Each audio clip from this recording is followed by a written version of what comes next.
سلام بنات، كي دايرين؟ لاباس عليكم؟ كنتمنى تكونوا كاملات بخير وعلى خير، ونلقاكم فيديو ديالي في احسن الاحوال وبصحه جيده. اليوم غنشارك معكم سيرو زوين بزاف. شاركت معكم من قبل بزاف ديال السيروات، خصوصا مع هذا البرد كتحتاجوه بزاف بزاف بزاف بزاف. مكونات بساط طبيعي، كديريه في الثلاجه وكتاخذوا منه، يعني شي حاجه زوينه بزاف بزاف بزاف لصالح الكبار والصغار. كما قلت لكم مكونات طبيعيين تقدروا تستعملوه آه، الا جاكم البرد، الكحبه، الحلاقه، السعال، اي مرض. اي مرض كما قلت لكم جربوها البنات وردوا لي اخبار. سيرو زوين بزاف. المكون الرئيسي اللي فيه هو القرنفل كما كتشوفوا.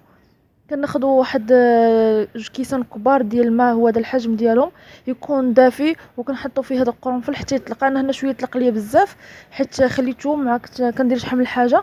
المهم البنات ما تخلوش حتى يطلق حتى لهاد الدرجه، حيت باش ما يجيكمش هذاك السيرو المذاق ديال القرنفل فيه مجهد. وإلا كاع نسيتوه تقدروا تخفوه بالماء، أو تزيدوا شويه الماء باش يتخفف وما يجيكمش المذاق ديال القرنفل مجهد، خصوصا الا كنتو غادي تعطيوه للدراري الصغار. كنديروا 4 المعالق ديال السنيده، سكر سنيده في واحد كاسرونه، وغنديروه مباشره فوق البوطه. ما غنزيدوا عليه حتى شي حاجه حتى يبان لكم هذاك السكر يبدا كيذوب، بحال اللي غديروا الكراميل، غير يبدا يذوب لكم البنات في البوطه مباشره. وغادي نكونوا صفينا هذاك الماء اللي درنا فيه القرنفل، حيدنا منه هذاك القرنفل وصفيناه، هو اللي غنضيفوه على هاد السكر سنيده. كما تشوفوا هو بدا كيذوب ليا.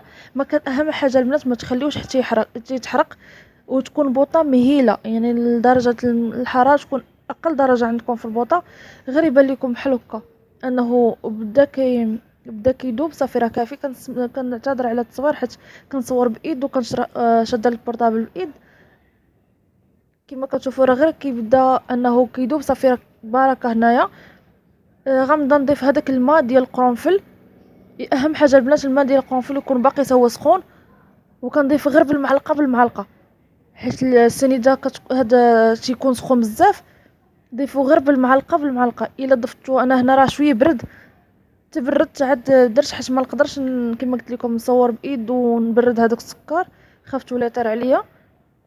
بقيت كنضيف غير بشويه بمعلقه حتى خد الدرجه ديال هذاك الماء ديال القرنفل. عاد ضفت الماء ديال القرنفل كامل، وكنبقى نحرك حتى يعاود يغلى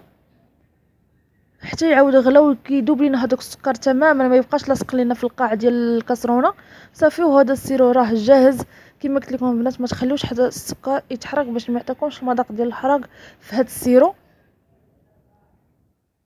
ومن بعد راه كتحطوه في القرعه ولا في اي بلاصه اللي غادي تقدروا ديروها في الثلاجه.